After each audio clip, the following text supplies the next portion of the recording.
धन्यवाद। डॉक्टर सुधांशु त्रिवेदी।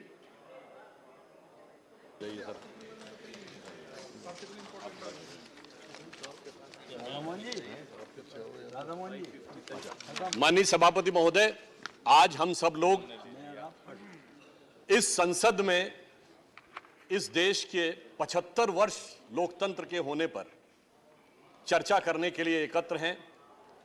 जब हम 75 वर्ष की इस यात्रा का सिंहावलोकन करते हैं तो स्वतंत्रता से लेकर आज तक के सभी बड़े निर्णय और बड़ी घटनाएं बरबस हमारी आंखों के सामने आ जाती हैं। यदि हम स्वतंत्रता से प्रारंभ करें तो मैं याद दिलाना चाहता हूं कि महर्षि अरविंद ने यह कहा था कि जो स्थान इस शरीर में आत्मा का है वो स्थान भारत का पूरे विश्व में है। अर्थात आज से 75 वर्ष पूर्व सिर्फ भारत स्वतंत्र नहीं हुआ था, पूरे विश्व की मानवता की सोई हुई आत्मा जीवंत हुई थी। और भारत की वह जीवंतता किस रूप में आती थी, यानी हम क्या थे? 2000 वर्ष से अधिक के आक्रमण, 800 वर्ष से अधिक की गुलामी, उसके बाद जब हमने स्वतंत्रता का सवेरा देखा तो हमें समझना चाहिए वो देश था कि श्री अरविंदो ने ऐसे ही नहीं कहा था। इसके लिए कहा गया है, गायन्ति देवाः किल गीत कानी धन्यास्तुते भारत भूमि भागा स्वर्गापवर्गास्पद भाग हेतो भवन्ति भूया पुरुषा सुरत्वात्। अर्थात वह भारत भूमि धन्य है, देवता जिसकी स्तुति में गीत गाते हैं, जो स्वर्ग के समस्त पदों पे रहने के बाद मनुष्य के रूप में जन्म लेने को यहां लालायित रहते हैं। तो आप समझिए, क्योंकि मोक्ष भूमि यही है और यहीं से मोक्ष मिलता था, तो उस देश के हम प्रतीक थे जिसने आजादी की वो पहली किरण देखी। मैं मानता हूं कि लोकमान्य तिलक का पूर्ण स्वराज्य का उद्घोष, महात्मा गांधी का हिंद स्वराज, सुभाष चंद्र बोस जी की सैन्य शक्ति और बाबा साहब अंबेडकर की लेखनी की शक्ति, ये सब के सब कहीं ना कहीं इसी विचार से प्रेरित थे। और जब उस समय हम लोगों ने तत्कालीन प्रधानमंत्री पंडित नेहरू जी के नेतृत्व में यह देश ने आधी रात को नियति के साथ अपना पहला मिलन देखा, तो उसकी हमें एक बड़ी कीमत भी चुकानी पड़ी थी। सेकेंड वर्ल्ड वॉर के बाद के दौर में दुनिया के कई देश तबाह भी हुए, डिवाइड भी हुए। कोरिया डिवाइड हुआ, जर्मनी डिवाइड हुआ, जापान तबाह हुआ था, इजराइल ने होलोकॉस्ट सह के एक नया अस्तित्व पाया था, चीन में बड़ा परिवर्तन आया था। परंतु हम कह सकते हैं कि हमने भी उस आजादी की बहुत बड़ी कीमत चुकाई थी, जिसमें लाखों लोगों ने अपने प्राण गंवाए थे और 1.5 से 2 करोड़ लोग बेघर बार होकर इधर से उधर गए थे, which is the biggest exodus in the documented history of Mankind. जब इतनी बड़ी कीमत चुका के हमें आजादी मिली तो हमें उसके मूल्य को समझना चाहिए। हां, ये सारे देश जो हमारे साथ आजाद हुए थे, ये एक दौर में बहुत तेजी से आगे हुए थे, पर आज हम कह सकते हैं कि आज मोदी जी के नेतृत्व में हम उस पंक्ति में आकर खड़े हुए हैं जब उन सारे देशों के साथ भारत की गणना अग्रणी देशों में होती है। अभी हमारे प्रतिपक्ष के नेता मनोज झा जी ने उल्लेख किया था कि आज समाज में उतनी कटुता उनको दिखाई पड़ती है जितनी विभाजन के समय भी नहीं थी। मैं कहना चाहता हूं मान्यवर, विभाजन के समय कटुता की बात नहीं, दृढ़ता की कमी थी। जो दृढ़ता आज है, अगर ये होती तो शायद विभाजन का विधान ही पास नहीं होता। यदि देश विभाजन का स्वीकार विधान नहीं होता तो भारत मां का अंचल पाकिस्तान नहीं होता। अब 75 वर्ष के इस कालखंड को मैं ये कह सकता हूं तीन कालखंड में विभाजित करना चाहूंगा। पहले 25 वर्ष 1947 से 72, दूसरे 25 वर्ष 72 से 97 और तीसरे 25 वर्ष 98 से आज का समय। पहले 25 वर्ष हमारे नेता प्रतिपक्ष माननीय खड़गे जी ने कहा कि दुनिया को इस बात को लेकर संदेह था कि भारत लोकतंत्र रह पाएगा या नहीं। मैं उनकी बात का समर्थन करता हूं, क्योंकि उस समय लोकतंत्र को लेकर भारत की डेमोक्रेसी, यदि ये कहा जाए, एम्ब्रॉयनिक स्टेज में थी, यानी गर्भावस्था में थी, तो अतिशयोक्ति नहीं होगी। यानी लोगों को यह शक था कि ये लोकतंत्र रहेगा, उठ पाएगा या नहीं। मगर जानते हैं किसको शक था?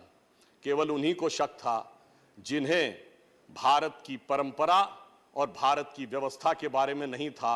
उस गर्भावस्था के संस्कार इतने प्रबल थे हजारों वर्षों से कि मैं कोट करना चाहता हूं, बाबा साहब अंबेडकर ने 28 अक्टूबर 1951 को यह कहा कि डेमोक्रेसी आज भले ही हमारे लिए नई दिखाई पड़ती हो, परंतु हमारा इतना गहरा प्रभाव है कि उन्होंने कहा कि महापरिनिर्वाण सूक्त में लिखा है, जब भगवान बुद्ध का महापरिनिर्वाण हो रहा था तो उन्होंने कहा कि जहां पर समिति बैठी हुई थी, जहां उन्होंने कहा कि वह कार्रवाई पूरी करे और उसके उपरांत ही लोग यहां पर आए, अर्थात व्यवस्था के तहत बैठकर लोकतांत्रिक निर्णय किस प्रकार से होते थे, उन्होंने इस विषय को रेखांकित किया।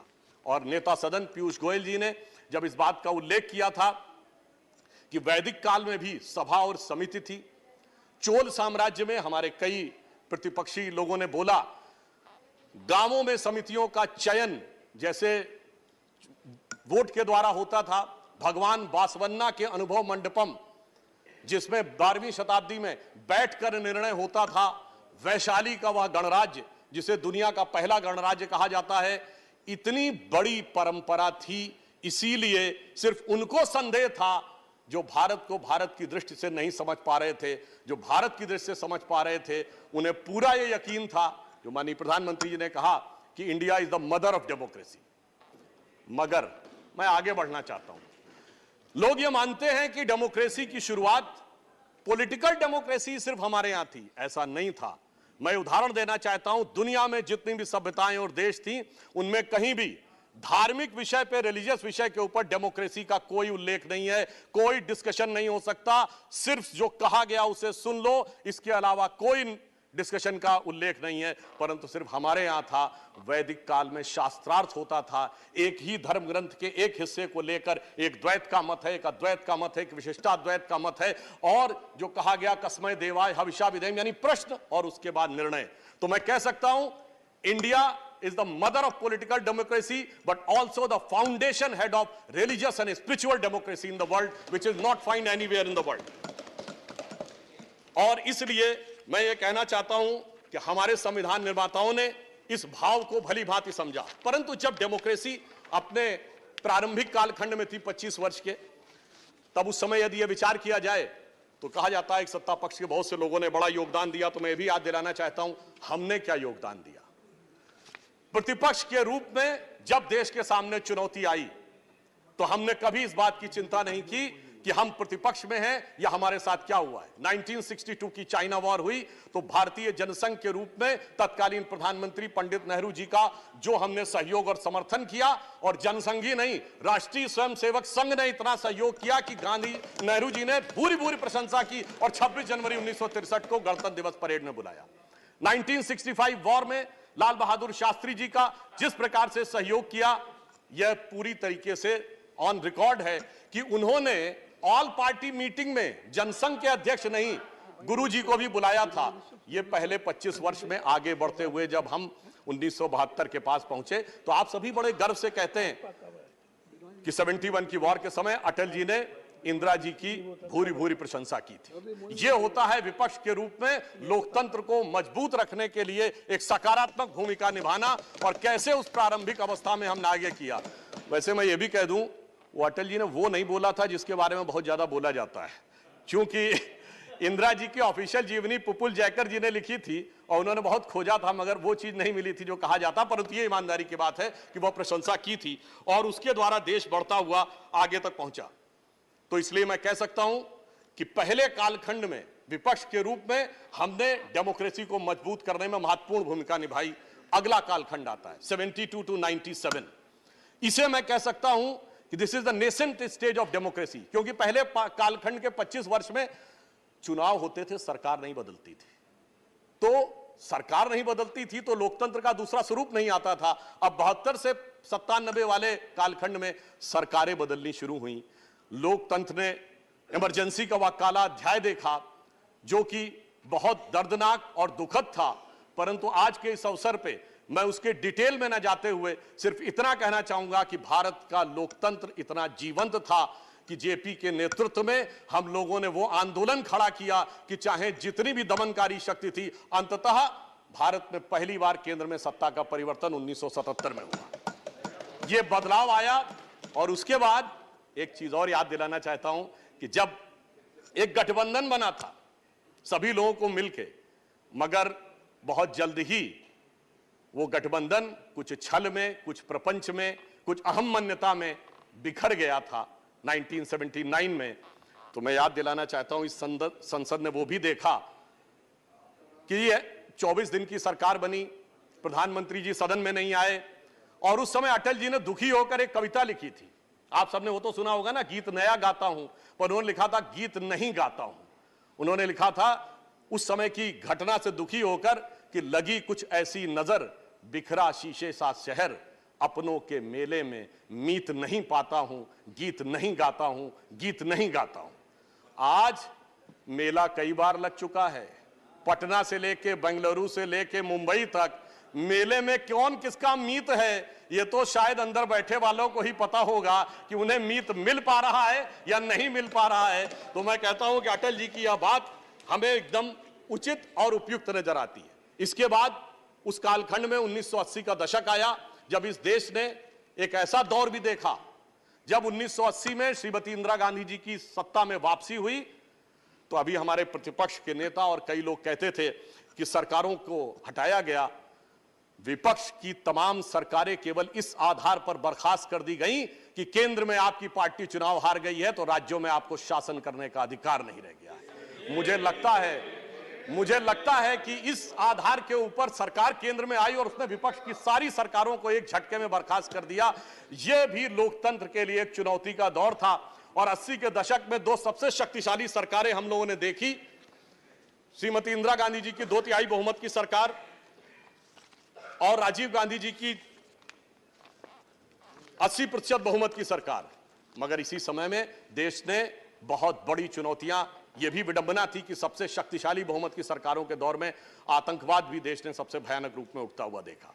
फिर एक दौर आया जब 1980 के दशक का अंत हुआ और उस समय राष्ट्रवाद एक नए स्वरूप में उभरा, भारत के समाज में भी परिवर्तन आया, सामाजिक न्याय एक नए स्वरूप में उभरा, श्री राम जन्मभूमि का आंदोलन उभरा और इस देश की पॉलिटिक्स यूनिपोलर से बाइपोलर हुई।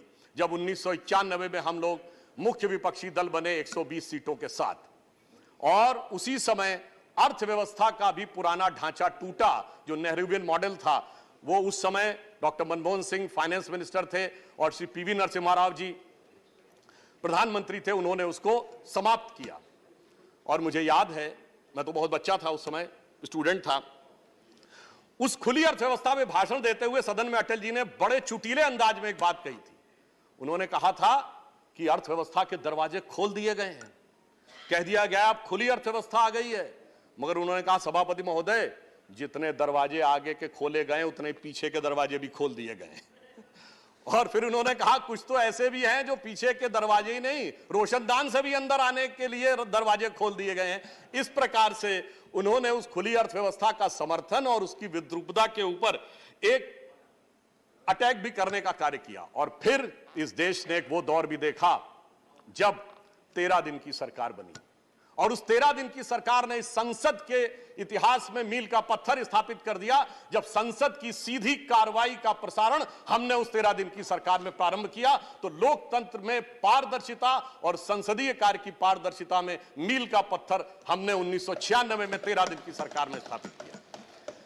फिर 97 में चूंकि अब हम उत्तरोत्तर शक्तिशाली होते जा रहे थे तो सब मिलकर हमारे खिलाफ एकजुट थे और इस संसद में वो दृश्य भी देखा कि सामान्यतः सरकार में एक दल होता है और बाकी सब दल विपक्ष में होते हैं। इस 50वें साल में हमने वो दृश्य देखा कि विपक्ष में एक दल था और बाकी सारे दल सरकार में थे, सरकार के साथ थे या सरकार के अंदर थे या सरकार के बाहर थे।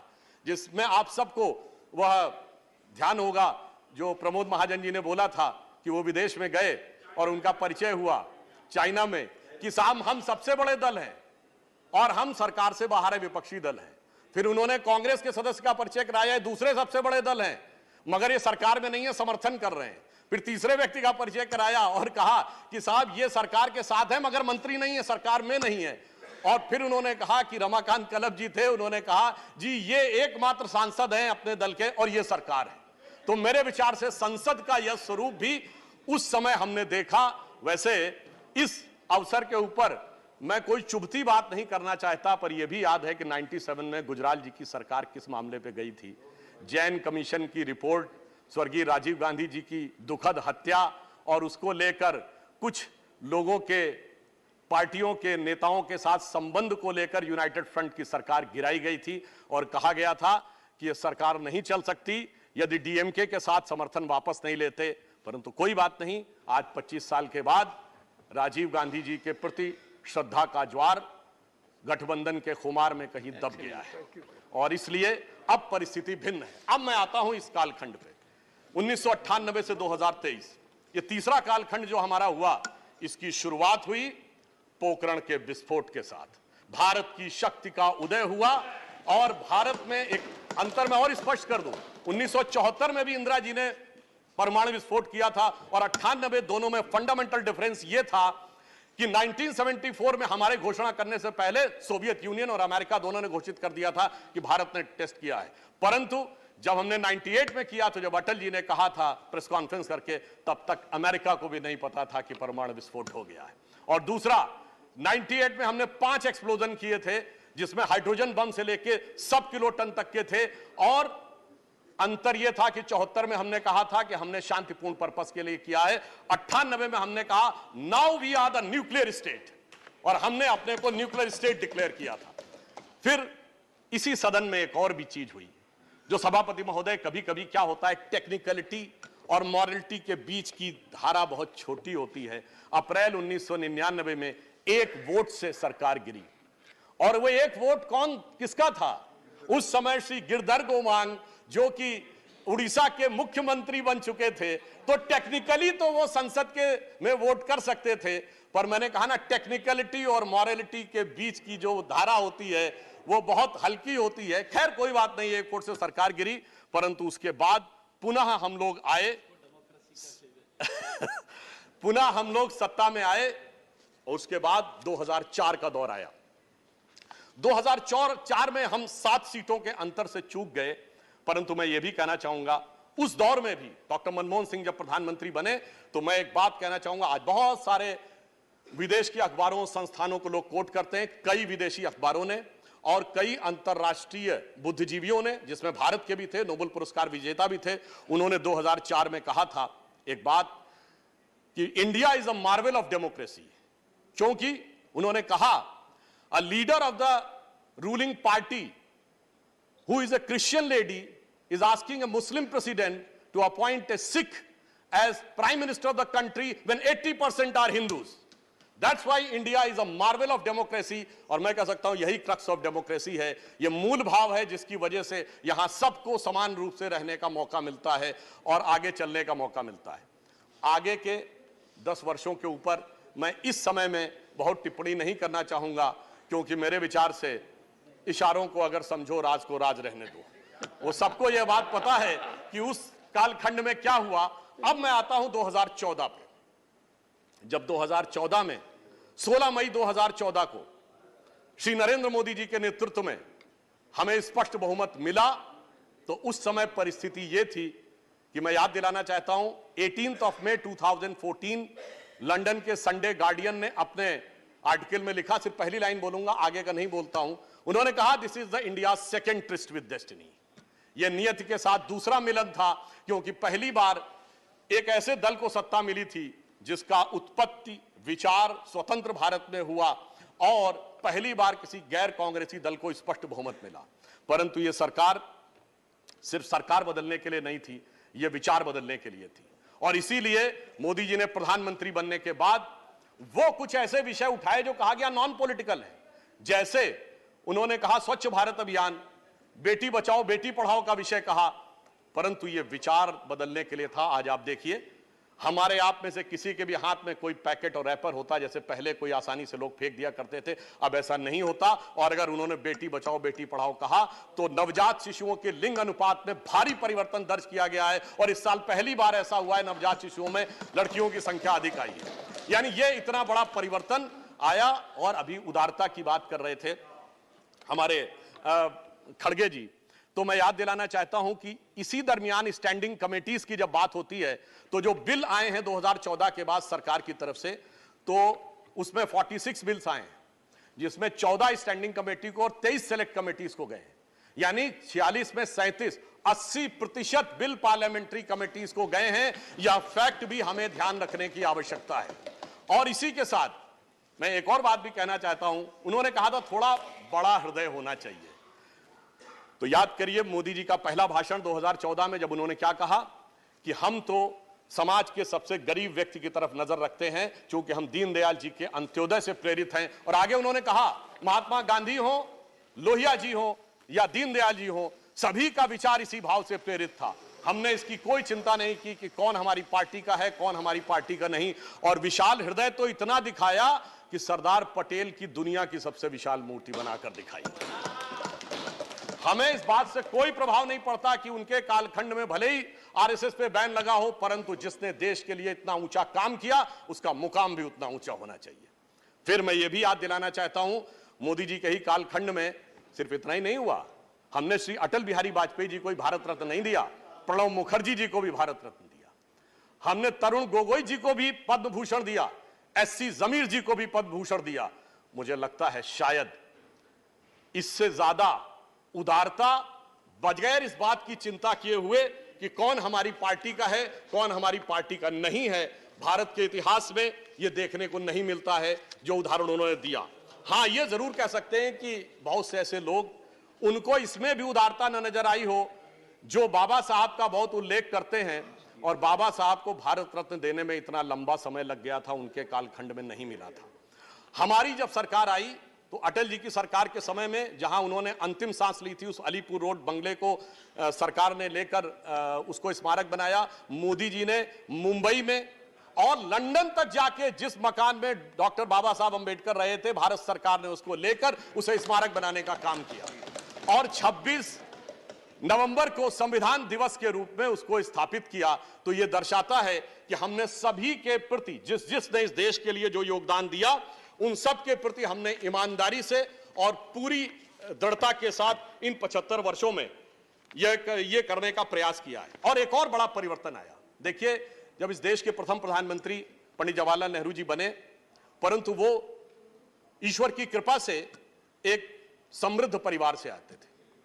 उनके बचपन से उनके मुंह में सोने का चम्मच था, और आज 75 वर्ष के बाद एक ऐसा प्रधानमंत्री है जिसने बचपन प्लेटफॉर्म पे दौड़ते हुए चम्मच और चाय के गिलास को लेकर दौड़ते हुए गुजारा है। तो मैं ये कह सकता हूं कि अंतर ये आया है कि ये लोकतंत्र की परिपक्वता है। इसका हम सबको, हमें इसको सेलिब्रेट करना चाहिए कि अब लोकतंत्र लक्ष्मी नारायण की कृपा से लेके दरिद्र नारायण के सम्मान तक आके खड़ा हो गया है। यह परिवर्तन इस 75 वर्ष में लोकतंत्र में आया है। और इस संसद में भी जो 4 सर्वोच्च पद माने जाते हैं, राष्ट्रपति, उपराष्ट्रपति, प्रधानमंत्री और लोकसभा अध्यक्ष, आज राष्ट्रपति पद पर द्रौपदी मुर्मू जी हैं। आज हम कह सकते हैं कि जनरल क्लास हो, शेड्यूल कास्ट हो, ओबीसी क्लास हो, शेड्यूल ट्राइब्स हो या माइनॉरिटीज हो, आज अब कोई भी वर्ग ऐसा नहीं कह सकता कि मुझे संसद के 4 सर्वोच्च पदों में से किसी एक पर कभी प्रतिनिधित्व करने का मौका नहीं मिला। ये लोकतंत्र में को हमने उस मुकाम तक पहुंचाया है इस अमृतकाल में। मेरे विचार से इसके लिए भी मोदी सरकार का अभिनंदन किया जाना चाहिए। और यह भी मैं बताना चाहता हूं, इस समय यह भी एक सुखद संयोग देखिए कि सभी पदों पर बैठे हुए लोग वो हैं जो आजादी के बाद उत्पन्न हुए हैं। अर्थात अब स्वतंत्र भारत का, स्वतंत्र भाव का नेतृत्व इस समय संसद में भिन्न भिन्न रूप में आगे चल रहा है। शक्ति सिंह गोयल जी ने कुछ बात बोली थी, एक मैं उनका भी जवाब देना चाहता हूं। उन्होंने एक दोहा बोला था, हम लोग की तरफ भी गांवों में बोला जाता है। आपने शायद ध्यान नहीं दिया जी, आपके एक वाक्य को देखकर बाहर गए। नहीं मान्यवर, उन्होंने एक सेंटेंस बोला था, हम लोग की तरफ भी गांवों में कहा जाता है, कहे घाघ सुन भट्टरी यही गांव में रहना है, और ऊंट बिलारी ले गई हाजी हाजी कहना है। वो कह रहे थे कि हाजी हाजी कहना पड़ता है, ये तो उनके मन की कल्पना थी। मैं सिर्फ 3 चीजें कोट करता हूं किसी के प्रति कुछ नहीं। मौलाना आजाद की किताब इंडिया विंस फ्रीडम, उसके आखिरी वो 30 पन्ने जो उन्होंने कहा था मेरी मृत्यु के 30 वर्ष के बाद पब्लिश हो, उसको पढ़ लीजिए। श्री पीवी नरसिम्हा राव की किताब द इनसाइडर, जिसका हिंदी अनुवाद अंतर्गाथा के रूप में भी विद्यमान है, वो भी पढ़ लीजिए। और श्री नटवर सिंह जी की किताब one life is not enough पढ़ लीजिए। तो फिर मेरे विचार से शक्ति सिंह गोयल जी को वह शक्ति मिलेगी कि हाँ जी कैसे कहना है। और मैं एक बात और कहना चाहूंगा, खड़गे जी ने G20 पे कहा कि कमल का फूल दिख रहा था। मान्यवर, G20 में जो कमल का फूल था वो 5 पंखुड़ियों वाला फूल है, जो भारत का राष्ट्रीय पुष्प है। हमारा कमल का फूल 8 पंखुड़ियों वाला है। मगर मैं ये भी कहना चाहता हूं कि उनको ध्यान रखना चाहिए कि आज अगर भारत को सुपर पावर बनना है तो हमें इंटेलेक्चुअली भी आगे बढ़ना है, फाइनेंशियली भी। हमें लक्ष्मी जी की भी कृपा चाहिए। सर 1 मिनट और, हम कंक्लूड कर रहे हैं सर। हमें लक्ष्मी जी की भी कृपा चाहिए और सरस्वती जी की भी कृपा चाहिए, और दोनों ही कमल पे विराजती हैं। तो जितना कमल खिला रहेगा हमारा प्रगति का मार्ग उतना ही प्रशस्त रहेगा। और मैं ये कहना चाहता हूं कि हमारे प्रधानमंत्री जी के ऊपर, बस समराइज कर रहा हूं सर 1 मिनट में, हमारे प्रधानमंत्री जी के ऊपर G20 में हमने वो विकास दिखाया कि आज 7.8% के साथ हम दुनिया की सबसे बड़ी अर्थव्यवस्थाओं में सबसे तेजी से बढ़ती व्यवस्थाएं। आज दुनिया में क्या स्थिति है, चाइना की, अमेरिका की, यूरोप की, पाकिस्तान और श्रीलंका छोड़ दीजिए।